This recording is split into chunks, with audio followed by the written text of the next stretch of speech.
பேராசையற்று பிறர் பழிகள் கூறாத நாவும் பெரும் பாவச் சேற்றினில் வீழாத பிழையற்ற வாழ்வும் கை கொண்ட உள்ளத்தில் கால் கொண்டு வாழும் நாதம் கைதொழுதே காசி விஸ்வநாதன் திவ்ய பாதம்.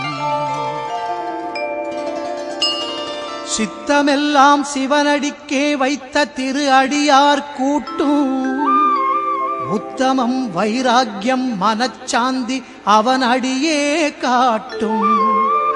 கற்றை முடிச்சடை நிலவு காரிருளை போக்கி அருள் கூட்டும் கைதொழுதே காசி விஸ்வநாதன் திவ்ய பாதம்.